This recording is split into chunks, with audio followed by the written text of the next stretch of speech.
नमस्कार, आप देख रहे हैं इंडिया डेली और मैं हूं आपके साथ अंजनी कुमार सिंह। आस्था, आध्यात्म और परंपरा का अद्भुत संगम महाकुंभ की शुरुआत हो गई है। जहां प्रयागराज महाकुंभ में पहले दिन इतिहास रच दिया, एक कीर्तिमान रच दिया।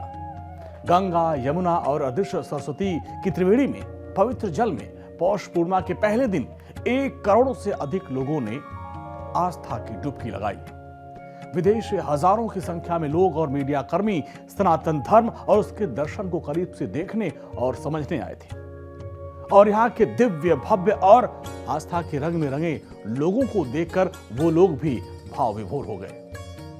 और दुनिया का सबसे बड़ा आयोजन सरकार ने कैसे किया, इस पर अब रिसर्च भी की जा रही है। लेकिन आजादी से पहले जब हम अंग्रेजों के गुलाम थे, उस वक्त महाकुंभ कैसे होता था? आज कुछ दिलचस्प जानकारियां लेकर मैं आपके सामने आया हूं। बने रहिए वीडियो के अंत तक और देखते रहिए ये हमारा खास शो। बात साल 1801 की है, जब इलाहाबाद पर अंग्रेजों का पूरा अधिकार हो गया था। उस समय कुंभ और माघ मेला अंग्रेजों के लिए बहुत ही कौतूहल का विषय था। एक तरफ अंग्रेज डरते भी थे कि कहीं यहां से कोई क्रांति की ज्वाला न फूट जाए। अंग्रेज पक्के व्यापारी ठहरे। उन्होंने सनातन की आस्था और हजारों लोगों की भीड़ कुंभ मेले में देखकर कमाई का एक रास्ता निकाल लिया। 1801 में कुंभ में आने वाले हर एक तीर्थयात्री से 1 रुपए टैक्स लिया गया। वसूली करने के बाकायदे अफसर को तैनात किया गया, नियुक्ति की गई। अंग्रेजों को मोटी कमाई हुई। इसके बाद हर कुंभ में ब्रिटिश सरकार कुंभ से कमाई करने लगी। 1906 की बात है। जिला मजिस्ट्रेट H.V. लॉवेड ने कुंभ मेले पर एक रिपोर्ट बनाई, जिसके मुताबिक 1894 के कुंभ में अंग्रेज सरकार मुंडन करने वाले नाइयों से 11,825 रुपए और 8 आने, साथ दाढ़ी बनाने वालों से 1,332 रुपए 8 आने, जबकि फूल बेचने वाले मालियों से 1,600 रुपए का टैक्स वसूला था। यानी उस दौरान जो 1 महीने लगा, उसमें इन लोगों से ये मोटी कमाई की।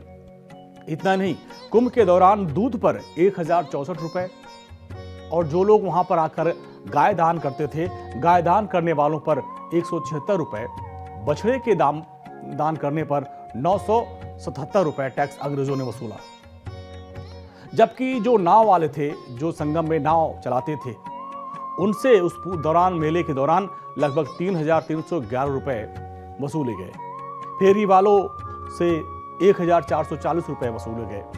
गाड़ी चलाने वालों ने करीब 1,874 रुपए टैक्स अंग्रेज सरकार को दिया। यानी उस दौरान जितने भी लोग आते थे, इसके अलावा जो लोग वहां दुकानदार थे, उन सब से टैक्स वसूला अंग्रेज सरकार ने। अंग्रेजों के लिए कुंभ में लोगों की आस्था कमाई का जरिया बन गई। अंग्रेज सरकार ने कुंभ मेले में व्यवस्था खुद अपने हाथ में ली और जब कुंभ का आयोजन होता था, वो उसकी व्यवस्था देखते थे। साथ जो माघ मेला हर साल लगता है, उसकी भी व्यवस्था वो लोग खुद देखते थे। कुंभ को सफल बनाने के लिए इंग्लैंड से खास तौर पर अफसर बुलाए जाते थे। ये अफसर भारत में सचिव को हर दिन रिपोर्ट भेजते थे, जो भारत के सचिव थे। राजकीय अभिलेखागार के 1894 के एक दस्तावेज के मुताबिक कुंभ के लिए प्रशासनिक काम इलाहाबाद के कलेक्टर और जिला मजिस्ट्रेट की देखरेख में होता था। लेकिन मेला सुंदर बनाने के लिए, इसको सजाने संवारने के लिए इंग्लैंड से खास तौर पर 3 अधिकारी बुलाए गए थे। 1894 के दस्तावेज के मुताबिक कुंभ में अधिकारियों को ड्यूटी के लिए परीक्षा पास करनी पड़ती थी। बाकायदे उनका एग्जाम होता था और उसमें पास होने के बाद फिर उनको मेला क्षेत्र में ड्यूटी लगाई जाती थी और उसके लिए बाकायदे आचार संहिता जारी होती थी। पुलिस को इस दौरान लोगों की जान माल की सुरक्षा के साथ साथ हाथ सफाई और हेल्थ का भी ध्यान रखना होता था। इसकी निगरानी के लिए एक यूरोपियन कैंटोनमेंट इंस्पेक्टर और 2 असिस्टेंट इंस्पेक्टर की ड्यूटी लगाई जाती थी। अब एक और दिलचस्प किस्सा आपको बताते हैं। बात 1918 की है, जब 1918 में कुंभ का मेला चल रहा था। हजारों की संख्या में लोग पहुंचे थे, क्या पूरे लाखों की संख्या में लोग पहुंचे थे, और जिसमें हजारों की संख्या में साधु संत थे। साधु संतों के अखाड़े में पानी की किल्लत हो गई और उस दौरान अखाड़ों की तरफ से उनके शिविर के भीतर कुआं खोदने की अनुमति अंग्रेज सरकार से मांगी गई, लेकिन अंग्रेजों की तरफ से अनुमति नहीं मिली। फिर हिंदू महासभा, बड़ा पंचायती और निर्मल अखाड़े के साधु संतों ने रातों रात अपने शिविर में ही कुआं खोद दिया और जिसकी जानकारी जब अंग्रेज अफसरों को लगी तो उन्होंने कुएं को एक बार फिर से बंद कर दिया। उस कुंभ मेले में अंग्रेज सरकार की तरफ से मेला क्षेत्र में 185 टोटियां, 27 पानी की टंकियों की व्यवस्था की गई थी, लेकिन ये लाखों लोगों में बहुत कम थी। अच्छा, एक और किस्सा है। नागा साधुओं को लेकर हमारे यहाँ एक बड़ी मान्यता है, हम उनको पूजनीय मानते हैं, वो कुंभ की शान होते हैं। लेकिन एक अंग्रेज अफसर नागा साधुओं के कुंभ स्नान की परंपरा को समझ नहीं पाया, उनसे डर गया और उन पर अश्लीलता फैलाने का आरोप लगा दिया। ये बात 1 फरवरी 1888 की है, जब ब्रिटानी अखबार मखाने मसीही में एक खबर छपी जिसमें कुंभ को लेकर एक लेख लिखा गया, जिसमें लिखा गया कि संगम पर करीब 400 नागा साधुओं का जत्था स्नान करने पहुंचा। रास्ते में दोनों तरफ हजारों की संख्या में पुरुष और महिलाएं इनके दर्शन के लिए खड़े थे। कुछ लोग इनका पूजा कर रहे थे। एक अंग्रेज अधिकारी जुलूस के आगे आगे इनका रूट क्लियर कर रहा था। यह बहुत दुखद और शर्मनाक दृश्य था। सरकार न्यूडिटी पर पनिशमेंट देती है, लेकिन यहां तो ज्वाइंट मजिस्ट्रेट पद का जो अफसर है उसको भेजकर मैसेज दिया जा रहा है कि वो हिंदुओं के साथ है।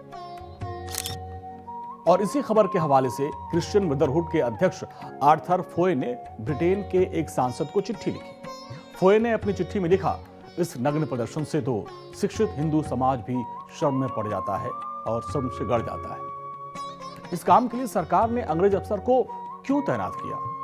उसने किसी भारतीय को क्यों नहीं लगाया इस काम के लिए? भारतीयों को लगता है कि उन लोगों ने अंग्रेजी हुकूमत को झुका दिया, अपनी बात मनवा ली। ईसाई धर्म के लिए यह शर्म की बात है। अंग्रेज अफसर इससे बहुत परेशान था कि नागा साधु हैं, उनके जुलूस को क्लियर कर रहा था एक अंग्रेज अफसर। अब 16 अगस्त 1888 को सरकार ने आर्थर फोय को जवाब दिया, चिट्ठी लिखा। और चिट्ठी में क्या था आप जानिए। कुंभ हर 12 साल, जो महाकुंभ होता है वो हर 12 साल बाद लगता है और अर्ध कुंभ हर 6 साल बाद लगता है। इस मौके पर इलाहाबाद और बाकी जगहों पर नागा साधु परंपरागत रूप से शोभा यात्रा निकालते हैं। नागा सन्यासी हिंदू समाज में बहुत पवित्र माने जाते हैं और उनमें कोई बुराई नहीं होती। कई बार नागा साधुओं के बीच खूनी संघर्ष हो जाता है, इसलिए हमें अंग्रेज अधिकारियों को तैनात करना पड़ता है और हम इनके धार्मिक मामले में दखल नहीं दे सकते। ये चिट्ठी अभी भी राष्ट्रीय अभिलेखागार में यानी प्रोसीडिंग ऑफ होम डिपार्टमेंट में मौजूद है, आप वहां जाके देख सकते हैं। उत्तर प्रदेश की योगी सरकार ने महाकुंभ 2025 का सफल आयोजन कराया और सुरक्षा व्यवस्था बहुत अभेद की है। जल थल नभ से सुरक्षा व्यवस्था ऐसी की गई है कि यहाँ पर परिंदा भी पर नहीं मार सकता। लेकिन जब हम अंग्रेजों के गुलाम थे, उस दौरान मेला का आयोजन, सुरक्षा कितनी बड़ी चुनौती थी, अब आपको बताते हैं। अंग्रेज सरकार के लिए कुंभ की सुरक्षा बहुत कठिन थी। अंग्रेजों के दौर में ज्यादातर लोग पैदल और बैलगाड़ी से संगम स्थल पहुंचते थे। तीर्थयात्रियों के लिए लुटेरों को रोकना बहुत मुश्किल था। रात में तीर्थयात्रियों के साथ लूटपाट न हो जाए, इसके लिए रास्ते में विशेष सराय बनाए जाते थे। इन सराय में सुरक्षा खास की जाती थी। इसकी तैयारी 1 साल पहले से होती थी। इन खतरों का अंदाजा अंग्रेज अफसरों के फरमान से लगाया जाता है।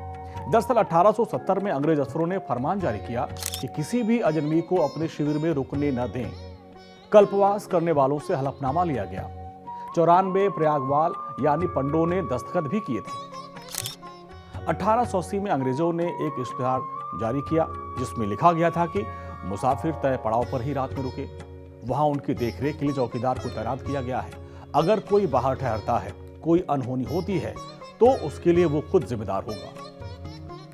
वहीं इतिहासकारों का मानना है कि अंग्रेज क्रांतिकारियों से डर गए थे और इसीलिए वो ऐसा फरमान जारी किए थे।